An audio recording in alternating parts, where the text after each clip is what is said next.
여러분, 이제 초가을이 되었습니다. 그렇죠?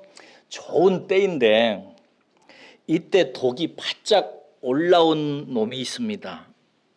어떤 놈일까요? 독사입니다. 초가을이 되면 독사가 바짝 독이 올라 있습니다. 그래서 맹독을 품고 있어서 이런 때에 이 독사에게 물리게 되면은 살기 힘듭니다. 자, 여기 한 뱀꾼이 있다고 하십시다. 뱀꾼은 뱀을 잡아야 먹고 사는 사람입니다. 뱀이 곧 돈이니까요. 그런데 이 뱀꾼이 초가을 산에 갔다가 엄청난 크기의 독사를 발견하게 됐다고 하십시다. 그런데 이놈을 쫓아다니다가 그만 독사에게 물렸습니다. 이렇게 독사에게 물린 이 뱀꾼이 병원에 가지 아니하고 그 독사를 잡으려고 더 쫓아다닌다면 그는 왜 그런 걸까요? 지금 자기가 물린 독이 온몸에 퍼져서 자기가 어떤 상황인지를 모르기 때문일 것입니다. 그렇죠? 독이 온몸이 퍼져서 내 생명이 위중하다는 사실을 잘 아는 사람은 절대 독사를 쫓아다니지 않을 것입니다. 빨리 병원으로 달려가서 치료할 것입니다. 여러분, 불신자에게 아무리 예수 복음을 전해도 듣지 않는 이유는 뭘까요? 돈벌이와 쾌락에 빠져서 정신없이 사는 사람들의 그 삶의 이유는 진짜 뭘까요? 믿는 성도가 적극적으로 은혜 앞에 나아가지 않는 이유는 또 뭘까요? 그 성도가 말씀을 보지 않고, 또 어떤 성도는 이런 성도가 있는데 기도도 하지 않는 이유가 있다면 뭘까요? 그 심각한 이유 중의 이유는 자신의 처지를 모르기 때문입니다. 인생이라고 하는 자기 처지가 지금 어떤 상황에 있는지 아직 모르기 때문입니다.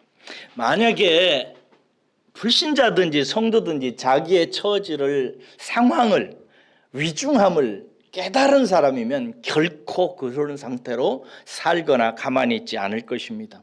오늘 본문 17절에 이런 구절이 있습니다. 한 사람의 범죄로 말미암아 사망이 그 한 사람을 통하여 왕노릇하였은즉, 이렇게 되어 있는데요. 여기 보면 한 사람, 이 사람은 누구를 말하죠? 아담을 말하죠. 아담 때문에 사망이 우리 안에 왕노릇한다라고 되어 있는데, 사망이 왕노릇한다는 것은 우리가 사망의 통치 아래, 지배 아래 있다는 사실을 우리에게 알려줍니다. 여러분, 모든 인생은 사망의 지배 아래 있습니다.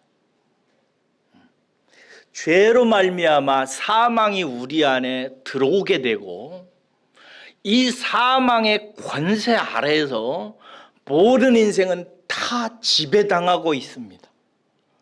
오늘 아침에 이것을 좀 먼저 말씀을 드리려고 합니다. 먼저 이 첫 번째 사망의 지배는 무슨 뜻이냐면요, 첫째로 사람이, 우리가 죄의 지배 아래에 있다는 뜻입니다. 여러분들은 죄가 여러분 자신을 지배한다는 사실을 묵상해보고 깨달아보고 섬찟해 본 적이 있으신가요? 사람들은 죄를 일반적으로 윤리적이나 도덕적인 개념으로 생각을 합니다. 그래서 윤리도 사람 일이고 도덕도 사람이 잘하면 되는 일이기 때문에 죄를 윤리와 도덕으로 이해한 사람들은 죄의 문제를 사람의 일이라고 생각을 합니다. 그래서 윤리나 도덕을 안 범하려고 하면 되고, 그렇게 대체적으로 잘 살면 잘 산다고 생각하는 것입니다. 그러나 여러분 꼭 기억하십시오. 따라서 할까요? 하나님을 떠난 인격적인 상태, 하나님을 떠난 인격적인 상태가 죄입니다. 이 개념을 꼭 기억하셔야 됩니다. 사람은 인격적인 존재입니다. 인격적이라는 말은 생각하고 감정을 가지고 있고 의지를 가지고 있는 존재라는 것입니다. 모든 사람은 생각하고 뭔가에 대해서 느끼고 뭔가 좋은 것은 취하고 나쁜 것은 버리는 의지적인 행동을 함으로 말미암아 지혜로운 선택을 해야 되는 존재입니다. 이 과정을 통해서 반드시 사람은 인격적인 활동을 통해서 선과 악을 분별하고 선은 취하고 악은 버려서 지혜롭게 행동을 해야 됩니다. 그래야 그 사람이 의로운 사람이라고 할 수 있는 것입니다. 그런데 여러분, 사람은 절대 지혜로울 수가 없습니다. 스스로 자기가 지혜 있다라고 하는 사람은 스스로 자기를 속이는 사람입니다. 사람으로부터는 지혜가 나오지를 않습니다. 왜 그러냐면 지혜는 어디로부터 오는 거라고 되어 있어요? 하나님으로부터 오는 것입니다. 믿습니까? 지혜는 오직 하늘 아버지로부터 내려오는 것입니다. 우리에게서 나오는 것이 아닙니다. 여러분이 인생의 최고의 보화는 지혜라고 외친 성현을 알고 계실 것입니다. 아들아, 지혜를 구해라. 지혜가 있어야 된다. 지혜가 보물이다. 지혜를 찾아라 라고 말했던 성현이 있죠. 누구지요? 솔로몬이죠. 솔로몬입니다. 그가 왜 그런 말을 하는가? 자기 스스로가 지혜를 얻기 위해서 모든 일을 다 해봤다고 얘기하잖아요. 솔로몬이. 안 해본 게 없습니다. 할 수 있는 일은 모두 다 해봤습니다. 그런데 그는 이런 모든 노력을 다 했다는 얘기를 하고 나서 마지막에 이런 슬픈 고백을 전도서에 남깁니다. 전도서 7장 23절에 보면 솔로몬은 이렇게 고백합니다. 내가 이 모든 것을 지혜로 시험하여 스스로 이르기를 내가 지혜자가 되리라 하였으나 지혜가 나를 멀리하였도다. 이렇게 되죠. 그러면서 말하기를 이것 또한 헛된 것이로다. 이렇게 되죠. 솔로몬은 일평생 지혜자가 되기 위해서 지혜를 얻기 위해서 자기가 할 수 있는 모든 일을 다 했대요. 그런데 자기가 지혜를 얻은 것이 아니라 지혜가 자기를 멀리하더라는 거예요. 그러면서 말하기를 이렇게 일평생 지혜를 얻으려고 몸부림치는 이것도 헛된 일이다. 손으로 바람을 잡는 것과 같다라고 얘기합니다. 여러분, 왜 그런지 아셔야 됩니다. 죄의 지배 아래에 있기 때문에 그렇습니다. 우리는 지성적으로 뭔가를 보고 알고 지식을 갖습니다. 그리고 그거에 대해서 좋은 감정, 나쁜 감정, 선 혹은 악을 느낍니다. 그리고 선은 취하고 악은 버려서 지혜로서 자기 인생을 경영하려고 합니다. 그런데 인생은 절대 지혜를 얻을 수가 없습니다. 왜? 죄의 지배를 받고 있기 때문에 그렇습니다. 죄는 윤리적이고 도덕적이고 도덕질하고 이래서 지혜 못 얻는다는 게 아니고 싸움질하고 성질내고 도둑질하고 사람 죽여서 지혜를 못 얻는 게 아니에요. 뭐 때문이냐면 우리가 인격적인 상태가 하나님 떠나 있는 거예요. 하나님에 대해서 죽어 있는 거예요. 하나님과 상관이 없는 상태에 있는 거예요. 그래서 우리는 지혜로울 수가 없어요. 이게 죄의 지배 아래에 있는 인생이에요. 성경은 우리가 죄의 통치 아래에 있다. 죄가 왕노릇하고 있다라고 우리에게 얘기합니다. 그러면서 말하기를 잠언에서 솔로몬이 이렇게 어떤 길은 사람이 보기에 바르나 필경은 사망의 길이다. 어떤 길은 그 사람이 온 마음을 지혜를 써서 이건 바른 거야, 이건 나에게 유익이야, 이거야말로 선이야 라고 말하지만 필경은 결국은 마지막에는 사망이다, 죽음이다 라고 얘기하는 것입니다. 사랑하는 여러분, 이것을 종교 철학자들 혹은 인문학자들은 뭐라고 얘기하냐면요, 자아상실이라고 이렇게 얘기해요. 뭐라고요? 자아상실했다. 이 말이 무슨 말이에요? 자기를 잃어버렸다는 말이에요. 자기가 어떤 존재인지를 사람이 모른다 이거예요. 여러분은 여러분 자신이 어떤 존재인지를 몰라요. 목사님은 나도 그래요. 내가 얼마나 악한 존재인지, 내가 얼마나 어리석은 존재인지, 얼마나 부패해져 있는지 우리는 우리 자신을 모릅니다. 이렇게 자기 자신이 어떤 존재, 자기의 참 자아를 놓쳐버린 상태, 잃어버린 상태를 자상실이라고 그래요. 자기를 상실한 사람들이 자기가 어떤 존재인지 몰라고 가짜 자기를 가지고 나는 뭔가 안다, 지혜롭게 산다, 내 판단은 맞아 라고 생각하는 것이 인간이라는 것입니다. 사망이 나를 지배한다는 것은 이렇게 죄의 지배 아래 있다는 것을 말하는 것입니다. 첫째. 두 번째는 뭐냐면 율법의 지배 아래 있다는 뜻을 갖고 있어요. 무슨 지배요? 율법의 지배. 여러분, 이런 인생에게 하나님께서 율법을 주십니다. 이스라엘 사람들에게 모세를 통해서 성문법을 주셨죠. 로마서에 보면은 또 이방인들에게는 무엇의 율법이라고 그랬어요? 양심이라고 그랬어요. 유대인들은 성문법으로 율법을 가고 있고 모든 다른 세상 사람들은 양심이라고 하는 율법을 가지고 있어요. 율법은 왜 하나님께서 우리 속에 두셨냐면요, 하나님이 요구하시는 의가, 하나님이 인정하시는 선이 무엇인지, 의가 무엇인지를 깨닫게 하기 위해서 제시하신 거예요. 그래서 인간의 도덕적인 윤리적인 행위로 절대 하나님의 윤리적 기준에 의에 이를 수 없다는 사실을 깨닫게 하기 위해서 주신 거예요. 그래서 로마서 3장 20절에 보면 이런 말씀이 있어요. 율법의 행위로 의롭다 하심을 얻을 육체가 없나니 율법으로는 죄를 깨달음이니라, 이렇게 돼 있어요. 하나님께서 우리에게 율법을 주실 때 그 율법은 하나님이 요구하시는 의가 무엇인지를 알게 하신 거예요. 근데 그걸 알 때 우리는 무엇을 깨달아야냐면 내가 이 율법을 충족시킬 수 없구나 라는 사실을 알아야 되고, 뭘 알아야 되냐면 왜 모르냐? 내가 죄인이기 때문이다. 내가 하나님 밖에 있기 때문에, 하나님 밖에 있는 인격적인 행위로서는 하나님의 의를 충족시키고 만족시킬 수 없다는 사실을 깨닫게 하기 위해서 하나님께서 율법을 주셨어요. 그래서 내 인격이 하나님 밖에 있음을 깨달아서 하나님의 은혜 아니면 안 된다고 하나님께 마음을 돌이켜야 되는데, 사람들은 죄라고 하는 개념을 잘못 갖고 있어서 윤리적이고 도덕적인 죄의 관념을 가지고 있어서, 그건 사람의 일이거든요, 윤리 도덕은. 그래서 율법을 윤리와 도덕으로 이해해가지고 그것을 이루어 보려고 하는 거예요, 노력하려고. 그러다 보니까 율법을 이룰 수가 있어요, 없어요? 못 이루죠. 그러니까 오히려 율법이, 나를 하나님 앞으로 인도하기 위해서 주어진 율법이 오히려 하나님과의 관계를 끊어놓는 역할을 해버리는 거예요. 그래서 모든 사람은 율법의 지배 아래 꼼짝없이 갇혀버린 거예요.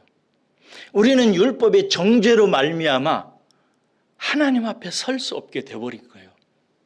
그래서 모든 사람은 율법의 저주 아래에 받게 돼요. 율법은 지키면 복을 받고 안 지키면 뭘 받죠? 저주를 받죠. 이게 율법주의자들은 반드시 저주 아래 들어가게 되는 거예요. 제가 여러분들에게 율법 신앙은 절대 안 된다고 얘기합니다. 여러분들이 헌금을 하시든지요, 뭐 집안의 복을 위해서든지요, 아들 딸을 위해서든지 무언가 받기 위해서, 하나님의 은혜를 받기 위해서 여러분이 흥정하는 마음으로 하나님께 교회 와서 충성을 한다든지 헌금을 한다든지 전도를 한다든지 무슨 일을 하면 다 그건 율법입니다. 내 행위로 하나님의 은혜를 살려고 하는 거예요. 그것은 하나님 앞에 의롭다함을 얻지 못해요. 그런 신앙은 반드시 저주에 떨어지게 돼요. 그래서 율법 신앙은 안 돼요. 거기 빠지면. 율법은 은혜 앞으로 이끌기 위해서 우리에게 주신 것입니다. 믿으시기를 축복합니다. 그래서 율법을 통해서 나는 율법 앞에 서면 안 된다라는 사실을 깊이 고백하고, 하나님이 어떻게 이 율법에도 불구하고 나를 받으시고 나에게 복을 주시는지 그 복음의 이치를 잘 깨달으셔야 되는 거예요. 깨달아야 자유가 우리에게 주어져요. 주님께서 말씀하시기를 진리를 알지니 진리가 너희를 자유케 하리라 이렇게 돼 있어요. 율법에서 우리를 자유케 하는 것은 진리뿐입니다. 아시겠어요? 충성도 아니고 봉사도 아니고 헌금도 아니고 전도도 아니고 선교도 아니고 목회도 아니고 자기 몸을 들여서 불사르게 내어줄지라도 우리에게 자유를 주는 것은 오직 진리 하나입니다. 진리를 깨달아 가시기를 주의 이름으로 축원합니다. 두 번째로 이렇게 우리가 하나님 밖에서 죄의 인격을 가지고 있어서 나를 상실한 상태에 있는데 이런 내가 하나님 앞에서 어떻게 행동하려고 하냐면 율법의 의를 이루어 가지고 하나님 설득하고 하나님 감동시켜 가지고 하나님에게서 구원도 얻고 복도 얻으려고 사람들은 다 합니다. 이게 세상 종교예요. 이거 절망적이지 않습니까? 그런데 세 번째, 사망의 지배라는 뜻의 세 번째 하나 더 있습니다. 사단의 지배 아래 있다는 것입니다. 이렇게 하나님 밖에서 내 인격이 절대 지혜를 알 수 없는 상태에서 자아 상실한 상태에서 인생을 살아가는데 겨우 한다는 것이 저주받을 율법주의자로 인생을 다 살아갑니다. 세상 사람들은 다 불공을 들이고 지성을 들이고 정성을 들이고 참 눈물 나는 이야기들이죠. 시골에 우리 어떤 할머니 있는데 맨날 잠자기 전에 장독대에다 물 떠놓고 지성을 들여요. 참 눈물 나는 일이야. 저주만 쌓는 것입니다. 이런 상황에 있는 인생에게 사단이 지배를 한다는 사실을 기억하셔야 됩니다. 죄와 율법의 지배 아래인 인생의 아버지가 있어요. 죄를 가지고 율법을 가지고 우리를 사망으로 다스리는 아버지가 있다고요. 그게 사탄입니다. 에베소서 2장 2절에 이런 말씀이 있어요. 그때 너희는 그 가운데 행하여 이 세상 풍조를 따르고 공중의 권세 잡은 자를 따랐으니 곧 지금 불순종의 아들들 가운데 역사하는 영이라. 그러니까 영이 있다. 우리 눈에는 안 보여. 그러나 모든 악을 만들어내고 죄와 율법으로 우리를 사망 가운데로 인도하는 우리 눈에 안 보이는 모든 악의 아버지가 있다요. 지금 세상 불신자들을 이끌고 사망 가운데로 인도하는 영이 있다. 이 영에 대해서 요한은 이렇게 말합니다. 요한복음 8장 44절. 그는 거짓말쟁이요 거짓의 아비라. 너희는 그 아비 마귀에서 났느니라. 이렇게 돼 있어요. 자아를 상실한 인생에 임한 사단은 그래서 온갖 거짓과 비진리로 우리를 속여요. 그래서 사망으로 인도하는 것입니다. 제가 어린 시절에 야 이거 큰일 났다 이렇게 좀 생각했던 적이 있어요. 언젠가 제가 설교할 때 얘기는 했어요. 한번 더 들으세요. 어린 시절에 제가 사람은 절대 마귀에게서 벗어날 수가 없구나. 이걸 이렇게 절감했어요. 제가 살던 고향집 한 500m 앞에 바닷가 근처에 아카시아 나무 밭이 있었어요. 근데 어느 날 그 아카시아 나무 밭에서 사람들이 모여서 무덤을 파는 거예요. 그래서 이장을 하려고 하는가 보다 그냥 생각하고 있었어요. 그래서 친구들하고 이제 구슬치기를 하고 있었는데 무덤을 파더니 불을 피우는 거예요. 그래서 우리들이 일제히 와! 그래서 막 뛰어갔어요. 왜 그런지 아세요? 무덤을 파고 불을 피우는 것은 그 옷을 태우느라고 그래요. 거기다. 이게 이제 죽은 사람이 이승에서 저승으로 가기 위해서 입을 옷을 태워서 혼에게 입히는 절차예요.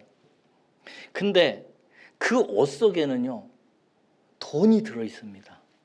노잣돈. 그러니까 지폐도 들어있고 동전도 들어있어요. 근데 옷을 태우면 지폐는 태워지지만 동전은 남잖아요. 그래서 그 태운 자리에 가가지고 이렇게 헤쳐보면 그 속에 동전들이 있어요. 그러면 그 동전을 꺼내다가 발로 막 비비면 이제 거기에 붙어있는 불탄 찌꺼기들이 벗겨지면 그냥 돈으로 쓸 수 있는 거예요. 그래서 우리 친구들이 거기 불르니까 와 하고 뛰어갔던 거예요. 근데 가보니까 그 무덤을 어머니와 딸이 왔고 인부 한 서너 명을 시켜가지고 무덤을 파더라고요. 그런데 그 모녀가 무덤을 파가지고 송장관을 여니까 그 엄마와 딸이 막 오열을 하는 거예요. 막 우는 거예요. 통곡을 해요. 그래서 왜 그랬을까 하는데 나중에 이제 일이 끝나고 나서 그분들이 무슨 얘기를 하냐, 인부들하고 이렇게 음식을 먹으면서 무슨 얘기를 하냐, 며칠 전에 그 어머니가, 아내죠, 남편 꿈을 꿨대요. 죽은 남편 꿈을. 근데 남편이 나타나가지고 꿈속에서 여보, 내가 허리가 아프다. 허리가 아프다. 허리를 풀어줘야 돼. 나 그래야 저승에 갈 수 있어. 허리가 아프다. 막 이러고 막 울더래요. 그래서 이것이 무슨 꿈인가 너무 생생해서 이 어머니가 딸하고 무당을 찾아간 거예요. 무당을 찾아가니까 이 무당이 빨리 내려가서 무덤을 파보라고 그러더래요. 그래서 무덤을 파보니까요, 저도 봤거든요. 관하고 관 속에 있는 뼈 안으로 아카시아 뿌리 길잖아요. 아카시아 뿌리가 칭칭 감고 있어요. 특별히 허리 부분을 이렇게. 그러면서 그 모습을 보면서 그 모녀가 통곡을 하는 거예요. 얼마나 아팠으면 그렇게 되냐. 그래가지고 그 무덤을 이장하고 옷을 태우고 다 무당을 불러가지고 꽹과리를 치고 한 다음에 예식을 하고 올라가더라고요. 제가 그 모습을 보고요, 야, 사람이 하나님이 놔두면 저런 사람들을 무당에게서 어떻게 누가 무슨 지식으로 벗어나게 할 수 있을까 생각해 봤어요. 여러분, 마귀 사탄은 정치, 경제, 사회, 문화, 과학, 학문 이런 것들을 통해서 인간을 사로잡고 있습니다. 그는 속이는 자예요. 우리에게 진리를 알지 못하도록 가늠없이 속이는 자입니다. 우리가 죄의 지배 아래 있고 율법 아래에서 저주를 받는 삶을 계속해서 살아요.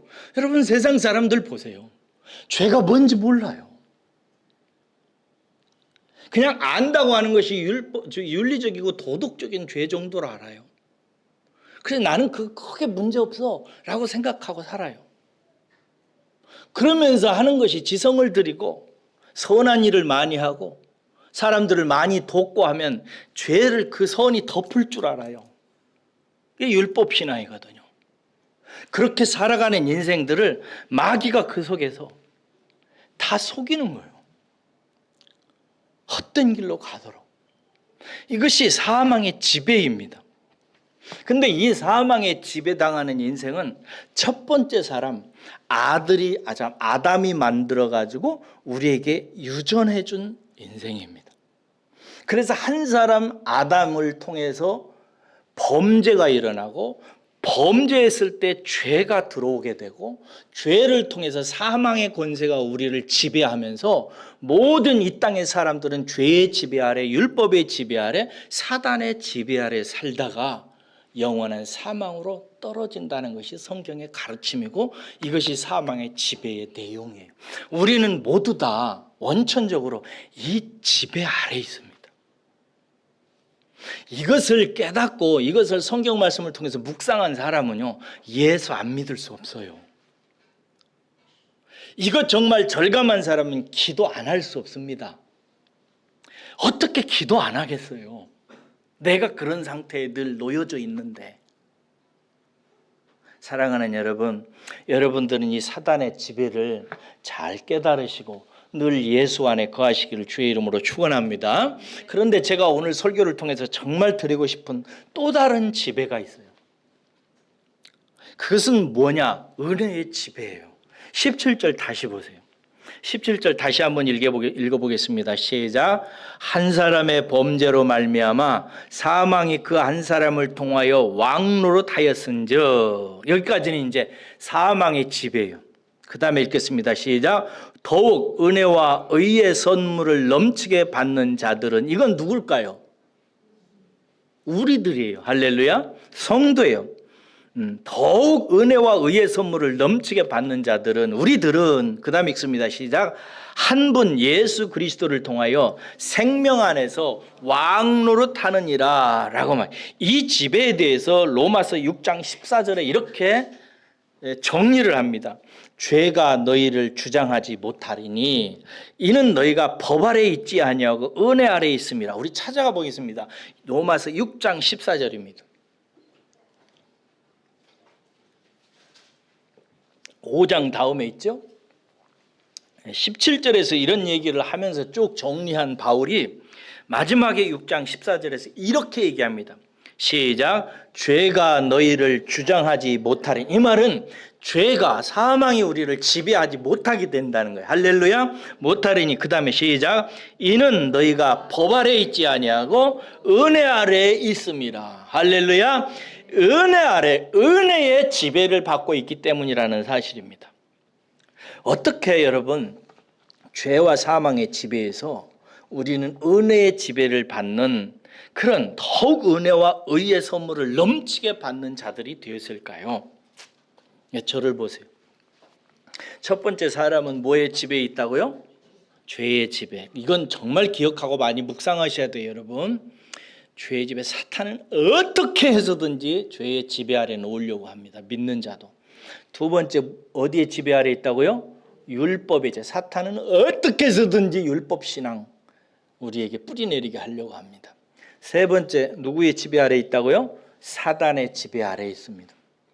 하나님이 예수 그리스도 아들을 통해서 이 세 가지 지배를 어떻게 부수는지 간단히만 제가 설명할 테니까 들어보세요.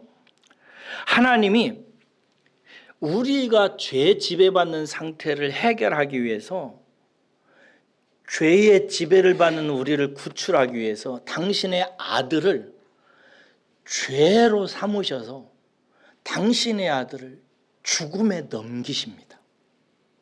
지난주에도 말씀을 드렸습니다. 고린도후서 5장 21절에 보면 하나님이 죄를 알지도 못하는 일을 우리를 대신해서 죄로 삼으신 것은 우리로 하여금 그 안에서 하나님의 의가 되게 하려 함이라. 하나님께 받아들여진 의가 되게 하려고 하기 위해서 하나님이 하신 일이 있어요. 죄를 알지도 못하는 그 아들을 우리를 위해서 죄로 삼으셨어요. 죄가 되게 했다고. 그래서 십자가에 달려서 죽어서 죄인 예수 그리스도가 처벌을 받게 합니다. 죄의 뜻이 뭐라고 그랬죠? 하나님을 떠난 인격적인 상태. 이 온 우주의 인간은 죄를 떠난, 아니 하나님을 떠난 인격적인 상태 아래 있어요. 그 죄 아래 있다고. 그 죄라고 하는 실체가 사람을 지배하고 있어요. 그런데 그 사람을 지배하는 그 죄의 실체로 아들을 죄로 삼으셔요. 그래서 그 아들을 십자가에 죽이십니다. 8장 2절에 그 이유를 이렇게 해요. 이는, 그렇게 하신 이유는 그리스도 예수 안에 있는 생명의 성령의 법이 죄와 사망의 법에서 너를 해방하였음이라. 이렇게 돼 있어요. 죄와 사망의 법에서 우리를 해방시키기 위해서 우리 안에 있는 죄를 아들에게 전가시켜요. 세례 요한이 세상에 오셔가지고, 저를 보세요. 세상에 와가지고 예수님이 나타나자, 예수님이 그 세례 요한이 예수님에게 세례를 준 후에 예수님이 사람들 앞에서 지나가니까 세례 요한이 예수님을 가리키면서 말합니다. 보라! 세상 죄를 지고 가는 하나님의 어린 양이로다! 이렇게 외쳐요. 보라! 세상 죄를 지고 가는 하나님의 양이로다요. 여기서 죄라고 얘기하죠. sin. 내가 도둑질하고 사기치고 이상한 짓하고 이런 것을 다 짊어지고 가는 예수라고 하지 않았어요. 뭐예요? 죄라 이거. 그 모든 일을 다 하게 만드는 실체, 그 죄다 이거예요. 세상 죄를 다 짊어지고 가는 어린 양이로다, 이렇게, 어린 양이로다 이렇게 얘기해요. 그리고 그 아들이 십자가에 달려서 죽습니다. 죽어요. 그리고 나서 오늘 로마서 6장 가보면 6장 14절에 이렇게 선포해요. 죄가 너희를 주장하지 못하리니. 이는 뭐라고 되어 있어요? 너희가 법 아래 있지 아니하고 은혜 아래 있게 되었기 때문이라는 거예요. 이제 예수 그리스도가 죄를 처리함으로 말미암아 우리는 이제 더 이상 율법이라고 하는 세상 법에 있지 아니하고 하나님의 은혜 아래 거하게 되었다라는 뜻이에요. 믿으시고 깨달으시기를 주의 이름으로 축원합니다. 우리는 더 이상 율법, 죄 아래 있지 아니하고 하나님의 은혜 아래 있게 된 것입니다. 믿으시기를 축원합니다. 그렇습니다. 그래서 우리가 구원을 받았다라는 말은 무슨 말이냐면 죄로부터 구출됐다는 뜻이에요. 이 잘 못 깨달은 사람은 내가 옛날에 사기치고 뭐 도적질하고 뭐 음란하고 뭐 남과 싸우고 살인하고 이런 것들의 죄로부터 이제 씻음 받았다 이렇게 얘기하는데 그런 뜻이 아니고 그런 모든 것을 가능하게 하는 그런 것은 모든 것의 아버지인 죄와 내가 상관이 없게 되었다. 죄에 대해서 내가 죽었다라는 뜻인 거예요. 할렐루야. 이것을 명확히 하는 거예요. 중요합니다. 이렇게 죄를 없앰으로 말미암아 죄의 지배 아래 있지 아니하고 하나님의 은혜 아래 있게 한 것입니다. 두 번째는 무슨 지배 아래 있게 됐다고 그랬어요? 율법의 지배라고 그랬어요. 율법의 지배를 없애기 위해서 예수님께서는 뭘 하시냐면 율법의 저주를 받으십니다. 그러니까 율법주의, 율법신앙은 어디 아래 있다고? 율법의 지배 아래 있어서 결국 못 받는다고요? 저주를 받아요. 율법의 저주.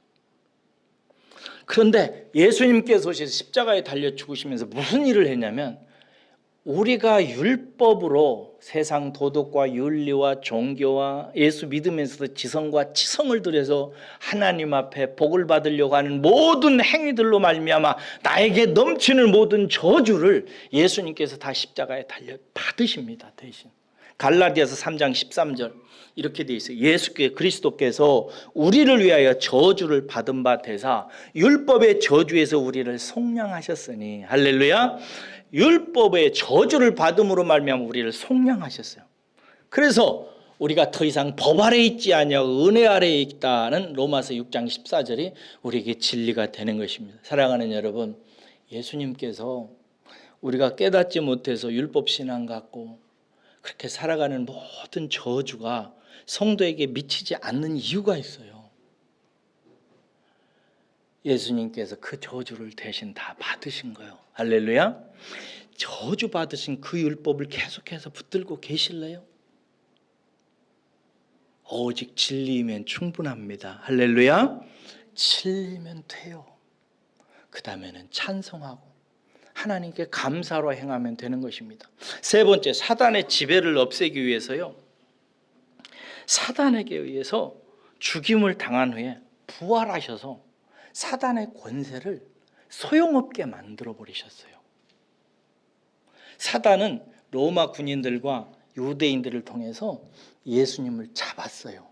잡아가지고 십자가에 달려 죽여버렸어요. 그래서 사단이 이겼다고 생각했어요. 그런데 예수님께서 그렇게 죽임을 당하면서 죄를 처리하셨고 그렇게 죽임당한 고난을 받음으로 율법의 저주를 대신 받으신 후에 이게 사단이 죽이는 사단의 살인 행위를 통해서 하나님은 그리스도 안에서 우리를 죄에 대해서 죽게 하시고 율법의 저주에서 우리를 풀어놓으시는 일을 한 거예요. 그런 다음에 예수님이 그냥 끝났어요? 다시 부활하십니다. 그래서 우리를 죄와 율법으로 지배해서 사망으로 영원히 던져버리려고 하는 사단의 모든 계획을 다 이기셨어요. 이 일을 하기 위해서 예수님께서 오신 거예요. 요한일서 3장 8절에 이렇게 돼 있어요. 하나님의 아들이 나타나신 것은 하나님이 세상에 오신 것은 마귀의 일을 멸하려 하심이라. 마귀가 하는 그 짓을 멸하려고 왔다는 거예요. 골로새서 2장 15절에 이렇게 통치자들과 권세들을 무력화하여 드러내어 구경거리로 삼으시고 따라서 하겠습니다. 십자가로 그들을 이기셨느니라. 할렐루야. 십자가로 그 모든 마귀 사탄의 세력들을 이겨버리신 거예요. 그래서 우리를 죄의 지배에서 풀어놓으시고 율법의 저주에서 해방시키시고 사단의 모든 권세와 압제에서 우리를 구출해 주셨으니 이것이 예수 그리스도 하나님의 아들의 십자가를 통해서 우리에게 허락해 주신 은혜인 줄로 믿습니다. 이것이 우리에게 임했고 진리를 깨닫는 사람들은 그 진리를 누리고 기뻐하고 안식을 누리기 시작하는 것입니다. 이렇게 해서 자유와 해방을 얻은 우리에게 무엇이 염려가 되겠습니까? 이것이 하나님의 비밀이고 은혜를 입은 자들에게 큰 기쁨이 됩니다. 여러분들에게 기쁨을 주기 위해서 조금만 더 하겠습니다. 오늘 본문 말씀 5장 12절에서 14절 가보세요. 5장 12절에서 14절입니다. 제가 읽으면서 설명을 드릴게요. 그러므로 한 사람으로 말미암아, 이 한 사람 누구죠? 첫째 사람 아담입니다. 아담으로 말미암아 죄가 세상에 들어오고, 죄가 뭐라고 했죠? 하나님을 떠난 인격적인 상태가 세상에 왔어요. 그 죄로 말미암아 뭐가 들어왔어요? 사망이 들어왔어요. 하나님과 끊어지는 세계가 들어왔다 이거예요. 이와 같이 모든 사람이 죄를 이제 지었어요. 죄를 짓는 것을 뭐라고 한다고 그랬어요? 범죄라고 그랬어요. 범죄를 지음으로 말미암아 그들도 사망이 모든 사람에게 이르게 된 거예요. 죄가 율법 있기 전에는 세상이 있었으나, 읽기 전에도 세상이 있었지요. 율법 모세 때 주었으니까 주었으나 율법이 없을 때도 죄로 여기지 아니하였느니라. 그 다음에 보세요. 그러나 아담으로부터 모세까지, 모세는 율법을 받은 사람이라, 아담으로부터 모세까지 아담의 범죄와 같은 죄를 짓지 아니한 자들까지도 사망이 왕노릇하였느니라. 이렇게 돼 있어요. 제가 설명드리고 싶은 것은 뭐냐면 그 다음 구절에 아담은 오실 자의 모형이라 이렇게 돼 있어요. 아담은 뭐라고요? 오실 자의 모형이다 이거. 이 문장을 주목해야 돼요. 모형이라는 말은 헬라어로 티포스라고 하는 단어인데요. 이 말은 무슨 뜻이냐면 모형이라는 뜻이에요. 개혁판에서는 표상이라고 하는 단어로 쓰여져 있어요. 영어로는 NIV 성경에 보면 a pattern이라고 되어 있고요. NASB라고 하는 성경에 보면 a type이라고 되어 있고요. 뭐 유형, 형태 이런 뜻이죠. 저는 제일 마음에 드는 게 킹 제임스 버전인데요. 거기에 보면 a figure라고 되어 있어요. figure는 뭐냐면은 모형 혹은 장난감 이런 뜻이잖아요. 이게 피포스 피규어는요 무슨 뜻이냐면요 형태는 동일하지만 전혀 다른 것이고 그 가리키고자 하는 것을 가리키는 것을 말해요. 다시 한번요. 뒤포스는 형태는 생김새는 똑같아요. 그런데 완전히 반대예요. 그런데 반대인데 왜 그런 형태가 있느냐? 다른 형태, 실체를 상징하기 위해서 그렇다는 거예요. 그러니까 첫 번째 사람 아담은 이런 면에서 두 번째 사람 아담을 상징하는 뒤포스인 거예요. 자, 이제 저를 보세요. 하나님이요 지으신 창조 세계를 통해서 당신의 자녀들이 진리를 깨닫고 영생에 이르기를 하나님은 인도하세요. 항상 그렇습니다. 그런데 하나님이 뭔가를 깨닫게 하실 때 어떻게 하는지 잘 들어보세요. 처음에 뒤포스를 줘요. 모형을 준다고요. 그런 다음에 그 모형을 통해서 실체를 알아보고 기뻐하게 만들어요. 모형은 완전히 반대예요. 모형은 우리에게 눈물을 주고 괴로움을 주고 슬픔을 주고 아픔을 줘요. 근데 그 괴로움과 슬픔과 아픔을 줘요. 그 뒤포스는. 그런데 그 뒤포스를 겪게 하신 후에 실체를 하나님께서 내주셔서 그 실체를 보고 이 뒤포스를 보면서 아파하고 괴로우고 슬퍼했던 모든 아픔을 이 실체를 통해서 완전히 극복하게 만드세요. 이게 하나님의 일하심의 역사예요. 제가 설명을 드려볼게요. 사람은 다 그렇게 삽니다.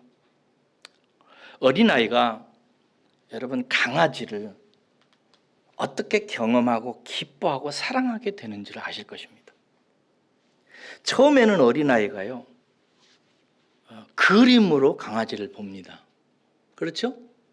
그 다음에 강아지를 뭘로 보여? 뭐예요? 모형으로 티포스 장난감, 이게 피규어가 모형 장난감이라 장난감을 통해서 아이는 강아지를 경험해요. 근데 이놈의 강아지를 가지고 놀다 보면은 어느 날 전기가 떨어진다든지 부서진다든지 이렇게 깨지면은 막 울고 막 그래요. 근데 그렇게 티포스인 강아지를 이 아이가 경험하고 친해요. 근데 여러분이 알다시피 애들이 장난감을 받으면 며칠 가지고 놀던가요? 열흘이나 길어봤자 한 달 놀고, 그 다음에는 그 티포스는 어디가 있어요? 저 방구석에 처박아 놓고 보지도 않아요.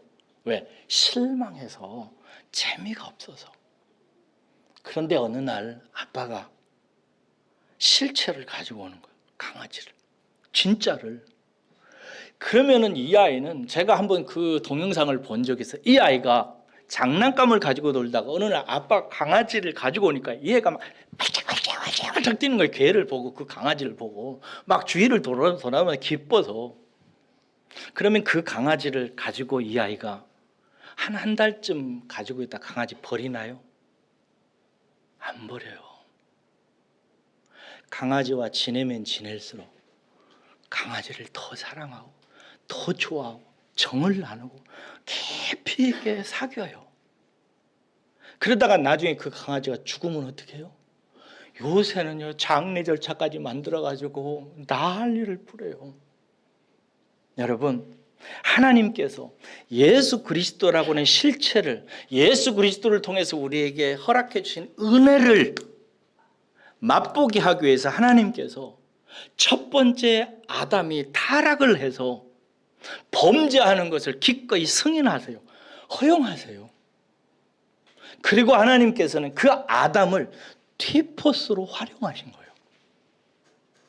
그래서 그 첫 번째 아담이 티포스 역할을 해주고, 그 아담 안에서 아담으로 말미암는 죄의 지배, 율법의 지배, 사단의 지배 아래서 우리는 고생을 하게 된 거예요. 하나님 때문이 아니라 아담이 범죄함으로 말미암아 우리에게 온 거예요. 그래서 그 첫 번째 티포스인 아담을 통해서 우리는 지금 이 생고생을 하며 사는 거예요. 너무나 힘들게. 왜 그렇게 하셨는가? 장차 오실 예수 그리스도라고 하는 실체를 보고 그 예수 그리스도 안에 있는 은혜를 맛보게 하기 위해서 그런 거예요. 그래서 하나님은 인간의 범죄함으로 말미암아 죄의 지배가 우리 안에 임하게 되는 것을 허용하셨어요. 사탄이 노략질을 하게 되죠. 하나님이 욥에게 사탄의 지배를 허락하셨다고요. 욥은 그 사람의 인내 얘기를 하는 게 아니라 복음이에요. 그게 하나님이 사단의 지배를 허용하셨어요. 욥이 죽게 고생합니다. 친구들은 와서 네가 율법을 안 지켜서 그래, 네가 뭔 죄가 있어서 그렇지, 자꾸 율법 신앙을 얘기해요. 아니에요. 하나님이 죄의 지배를 잠시 허락하신 거예요. 그리고 나서 하나님이 은혜를 보여주세요. 그게 인생이에요. 사랑하는 여러분, 아담의 실패를 통해서 예수 그리스도를 통한 은혜를 우리에게 주신 거예요. 어떤 도가 진짜 진리인가? 여러분, 어둠이 먼저 있습니다. 창세기에 보세요. 빛이 먼저 있었어요? 어둠이 먼저 있었어요? 어둠이 먼저 있었어요. 노력이 먼저예요? 성공이 먼저예요? 노력이 먼저예요. 노력이 티포스예요. 노력의 실체가 뭔지 아세요? 성공이에요. 수고가 먼저예요? 결실이 먼저예요? 수고가 먼저예요. 수고가 티포스라고요. 하나님은 수고를 통해서 수고의 실체인 열매를 먹게 하세요. 그게 하나님의 뜻이에요. 어떤 도가 참 진리인가?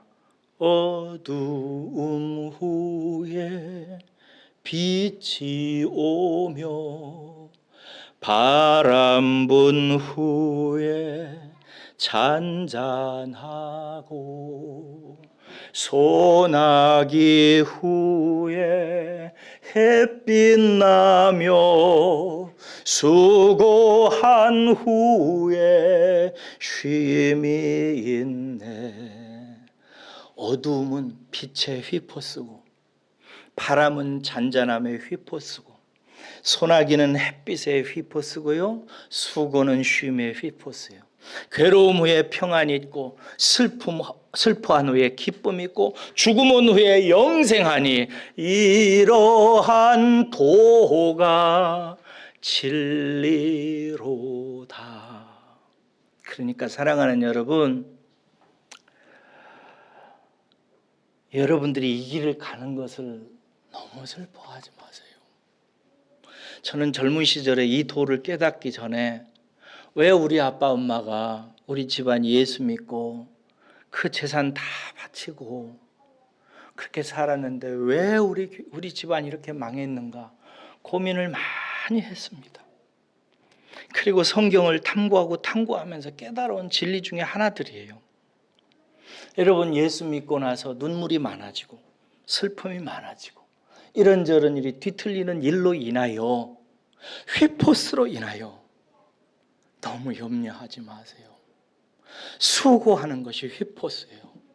수고한 후에 성공하고 결실 맺는 거예요. 할렐루야. 그런 것입니다. 제가 이거 하다가 우리 최정혜 권사님을 통해서 알게 된 방길순 권사님이 생각이 나는데, 제가 방길순 권사님이 지금은 하나님 품에 갔습니다만, 그분이 인생 살고 나서 간증문을 낸다고 글을 좀 대신 써달라고 그래서 그분의 간증을 듣고 또 글로 쓴 것을 이렇게 제가 글로 다시 옮겨서 책을 낸다고 그래서 해줬거든요. 와, 진짜 하나님 사랑하는 사람이에요. 때때로 내가 보니까 성경을 잘 모르는 부분도 있고 신앙이 약간 율법신앙도 많고 신비주의도 많아요. 그런데 제가 볼 때는 그런 건 하나도 문제로 안 보였어요. 하나님을 너무 사랑하고 하나님이 너무 사랑하는 딸이에요. 그런데 이 딸이 그렇게 고생을 한 거예요. 가난을 입고 태어나서 가난을 먹고 자라고 가난을 누리고 살았어요. 그리고 온갖 질병이 일평생 따랐어요. 정말 눈물 나는 이야기들이 많이 있더라고요. 근데 죽기 전까지도 정말 죽게 고생하다 갔어요. 왜 그럴 것 같아요, 여러분? 예수님이 십자가에 죽으신 일을 당하시고 나서 제자들이 다 흩어지셨어요. 근데 그 제자들 중에 두세 사람이 엠마오라고는 예루살렘에서 엠마오라고는 동네로 내려가고 있었어요. 그러자 예수님께서 그들과 함께 걸어가시죠. 근데 예수님이 옆에 함께 걸어가는데 예수님이 부활체를 입으셨기 때문에 몰라보는 거예요. 근데 이 사람들에게 얘기하다 보니까 이 사람들의 슬픔이 가득한 거예요. 제자들이. 왜 그러냐 그랬더니 우리는 예수님이 대단한 분인 줄 알았다. 그분이 예루살렘에서 한 일과 기사를 보고 우리는 그분이 하나님의 큰 일을 할 자로 알았다. 그런데 그 사람이 죽었다. 십자가에 달려 죽었다 라고 얘기하는. 그러자 예수님께서 이렇게 말씀하세요. 잘 들으세요. 그리스도가 이런 고난을 받고 자기의 영광에 들어가야 할 것이 아니냐. 성경에 그렇게 기록되어 있지 않느냐. 그리스도가 이런 고난을 받고 십자가를 받고 자기의 영광에 들어간다는. 그러니까 십자가는 하나님 예수 그리스도가 받는 모든 영광에 휘포쓴 거예요. 그래서 예수님은 그 휘포스를 그냥 괴로움이다, 아픔이다, 죽음이다라고 얘기하지 않고 실체를 끌어당겨서 이 휘포스를 해석해서 십자가가 영광이라고 얘기한 거예요. 예수님께 십자가에 달려 죽을 때 내가 영광을 받을 때가 됐다 이렇게 얘기해요. 사랑하는 여러분, 무슨 얘기를 하고 싶은가? 예수 믿고 신앙생활 열심히 하면서 실족하고 고통스럽고 어려움을 호소하는 분들이 많아요. 여러분, 그게 그리스도의 길이에요. 그 길을 예수님께서 가셨다고요. 아시겠어요? 그러니까 어려운 일이 있고 잘 안 푼 일이 있고 고난이 있어도 그리스도와 함께 영광을 함께 받기 위해서 그리스도와 함께 고난도 받아야 된다는 베드로의 설득을 잘 가슴속에 새기세요. 그리고 좌절하지 마세요. 수고가 휘포스예요. 눈물이 휘포스예요. 십자가가 휘포스예요. 그거 지불하고 그 대가 지불하면 영광과 기쁨과 즐거움이 있어요. 하나님께서 우리에게 아담의 첫 번째 사람 안에 두신 것은 영원한 그리스도라고는 사람 안에 두셔서 영원한 은혜를 체험하게 하기 위해서 하시는 하나님의 뜻이에요. 하나님이 그렇게 하고 싶어서 그런 건 아니에요. 아담이 범죄함으로 말미암아 발생한 인생의 운명이었어요. 그런데 그렇게 아담이 범죄함으로 말미암아 발생한 죄와 율법과 사단의 지배를 통해서 하나님께서는 놀라운 지혜를 보이셔서 아들 안에 영원히 거하게 되는 은혜 아래 은혜의 지배 아래 살게 되는 인생을 만들어내셨고 그 인생에 더욱 풍성한 은혜를 받은 사람들이 바로 저와 여러분들인 줄로 믿으시기를 주의 이름으로 축원합니다. 이번 한 주에도 그래서 좀 어려운 일이 있고 힘든 일이 있어도 낙심하지 마세요. 이건 휘포스야, 모형이야 라고 생각하고 승리하시기를 주의 이름으로 축원합니다. 기도하겠습니다.